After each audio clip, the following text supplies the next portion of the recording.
ये मेरी पत्नी है प्रिय, ये भाई लीरॉय पॉल कोप हैं लॉस एंजलिस कैलिफोर्निया से। भाई कोप, हमारे घर में आपका स्वागत है। भाई ब्रैनम, आपकी लॉस एंजलिस की कैलवरी टेम्पल की 2 महान सभाओं में हमने देखा कि प्रभु यीशु मसीह ने आपके साथ विशेष ढंग से कार्य किया।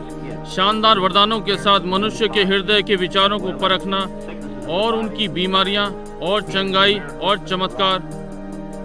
हमने सोचा ये आश्चर्यजनक है। हम आपके वरदान के विषय में अधिक सुनना चाहते हैं भाई ब्रैनम। बहुत अच्छा भाई कॉप, हम आरंभ में चलें।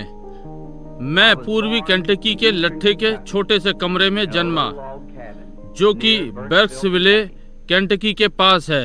प्रातः मेरे जन्म पर मुझे अभिभावकों द्वारा बताया गया कि एक ज्योति कमरे में आई और मेरे ऊपर ठहर गई।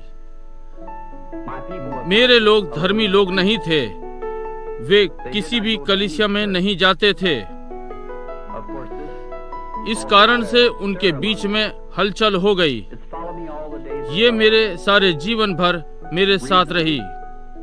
उन्होंने हाल ही में इसका चित्र लिया, जो कि आपने देखा है। संभव है आप इस चित्र से परिचित होंगे। ये विज्ञान से सिद्ध हुआ। केवल अलौकिक जीव जिसका कभी वैज्ञानिक रूप से चित्र लिया गया। मैं विश्वास करता हूँ ये वही परमेश्वर का दूत है जो इज़राइल के बालकों के साथ साथ मिस्र से फिलिस्तीन गया। जैसे कि आप स्वयं विद्वान हैं, ये वो वाचा का दूत हमारा और कोई नहीं प्रभु यीशु मसीह था। वो यहाँ पृथ्वी पर प्रकट हुआ। उसने कभी भी दावा नहीं किया कि वो महान व्यक्ति है। उसने कहा पुत्र कुछ नहीं कर सकता, केवल जैसे पिता उसे दिखाता है।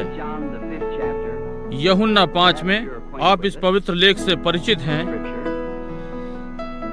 यीशु को बहुत से अपाहिज और अंधे लंगड़े बैतसैदा के तालाब पर मिले, जो कि पानी हिलने की प्रतीक्षा में थे। ये विचित्र था कि उसने केवल एक को चंगा किया।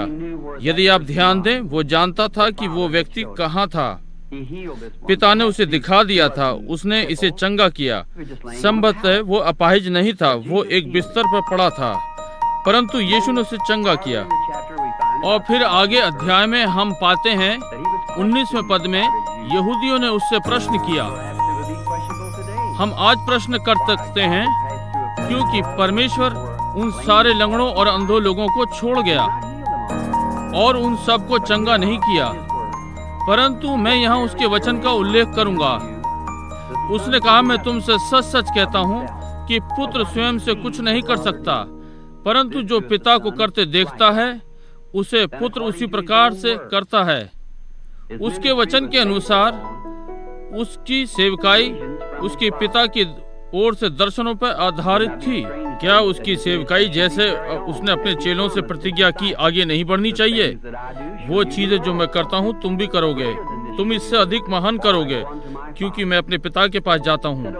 कहा, थोड़ी देर बाद संसार मुझे और ना देखेगा, तो भी तुम मुझे देखोगे, क्योंकि मैं तुम्हारे साथ होऊंगा और तुम में होऊंगा संसार के अंत तक। यीशु मसीह कल, आज और सर्वदा एक सा है। मैं विश्वास करता हूं कि ये यीशु मसीह के पुनरुत्थान की आज के दिन की पुष्टि है कि वो अपने लोगों के मध्य जीवित है और वही चिन्ह और आश्चर्य कर्मों को कर रहा है जो उसने तब किए जब वो पृथ्वी पर था। 7 वर्ष की आयु में हम केंटकी से इंडियाना आ गए, पास में जहां अब मैं रहता हूं। हम अपने घर से नगर की 1 खंड की दूरी से कुएं से पानी लाते थे। मैं समझता हूँ पीछे गांव के घर में एक बार सितंबर में दोपहर बाद पंप से पानी लेकर आ रहा था। पंप और घर की लगभग आधी दूरी पे एक बड़े पॉपुलर पेड़ के पास से निकला। वहां पेड़ में एक चक्रवात था, जो कि सितंबर महीने में नई बात नहीं थी। वो उस पर से नहीं हटा और मैं उसे देखने के लिए रुका। उसमें से एक आवाज बोली, कभी भी धूम्रपान और शराब मत पीना। या अपने शरीर को किसी प्रकार से खराब नहीं करना, क्योंकि जब तू बड़ा होगा तो तेरे करने के लिए एक कार्य होगा। डर गया, बता नहीं सकता, तेजी से घर की ओर दौड़ा। अपनी माँ को बताया कि पेड़ में से एक मनुष्य मुझसे बोला। उसने सोचा कि मैं अधीर था और मुझे पलंग पर लिटा दिया। और तब से दर्शन आते हैं। जब ये मुझ पर आता है तो ये दर्शन देता है। मैं लोगों को बता सकता हूँ कि उनके साथ क्या गड़बड़ है, जीवन में उन्हें क्या करना चाहिए, उनके पाप और उन्हें क्या करना चाहिए। 37 वर्ष की आयु में मैं एक रात्रि अपने कमरे में प्रार्थना कर रहा था और जब उठा तो फर्श पर मैंने एक उजियाला देखा। चारों ओर देखा कि कहां से आ रहा है। ये अग्नि स्तंभ मेरे ऊपर था। नीचे फर्श पर उजियाला आ रहा था। मैंने किसी को चलते हुए सुना। मैंने देखा एक मनुष्य लगभग 200 पाउंड का कमरे में इस उजियाले के द्वारा आया। उसके कंधे तक काले बाल थे, गेहूं रंग, और वो नंगे पैर था। वास्तव में मैं डर गया। उसने कहा, मत डर, और मैंने पहचान लिया कि ये वही आवाज थी जो मुझसे सदा से बोल रही थी, परंतु पहली बार मैंने उसे मनुष्य के रूप में देखा था। उसने कहा, मैं परमेश्वर की उपस्थिति से भेजा गया हूँ कि तुझे ये बताऊं कि तुझे बीमार लोगों के लिए प्रार्थना करनी है। तेरी सेवकाई में महान चिन्ह और आश्चर्य कर्म होंगे। तू राजाओं और आदि आदि के लिए प्रार्थना करेगा। मैंने कहा, मैं एक निर्धन मनुष्य हूँ, अनपढ़ हूँ, मैं इस कार्य को करने के योग्य नहीं हूँ। उसने कहा, जैसे मूसा को सेवकाई की पुष्टि के लिए 2 चिन्ह दिए गए थे, मुझे भी 2 चिन्ह दिए जाएंगे। एक आश्चर्य कर्म, बीमारों के लिए प्रार्थना करना, और दूसरा लोगों के गुप्त विचारों को जानना होगा। मैंने उसे बताया, मैं इसी विषय में प्रार्थना कर रहा था, परंतु लोगों ने कहा, यह शैतान की सेवा है। उसने पवित्र वचनों का उल्लेख किया जहां फिलिपुस ने नतेल को पाया और नतेल यीशु के पास आया, और यीशु ने उसको बताया कि वो पेड़ के नीचे था जब नतेल ने उसे पाया। कुएं पर स्त्री के विषय में यीशु ने उसका पाप प्रकट किया, बताया उसके 5 पति थे। वो नगर को भाग गई और वो बोली, ये मसीह है। बहुत से वचनों का उल्लेख किया। मैंने उससे कहा, मैं जाऊंगा। उसने मुझे आश्वासन दिया वो सदा मेरे साथ रहेगा। भाई कोप, आप संसार जानता है कि सेवकाई में महान चीजें घटित हो रही हैं। हम सोच रहे थे यदि मैं दर्शनों को लंबे समय तक स्मरण रख सकूंगा। कुछ समय पहले मुझे एक मिला।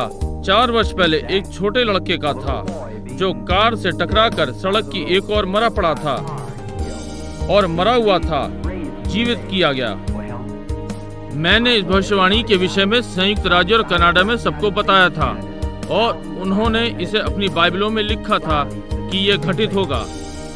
एक दिन जबकि हमारा अभियान स्कैंडिनेवियन देशों में था, हम कोपियो से फिनलैंड में आए। नीचे की ओर वहाँ लोगों का झुंड सड़क की एक ओर इकट्ठा था, वहाँ मंडरा रहे थे। हम देखने पहुँचे।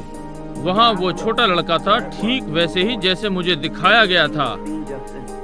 मैंने भाई मूर से कहा, अपनी बाइबल में देखो और देखो कहीं ये वो दृश्य तो नहीं। उन्होंने कहा, हाँ। मैंने घुटने टेके और प्रभु यीशु से उसके वचन को पुष्टि करने को कहा जो मुझे दर्शाया गया था घटित होगा।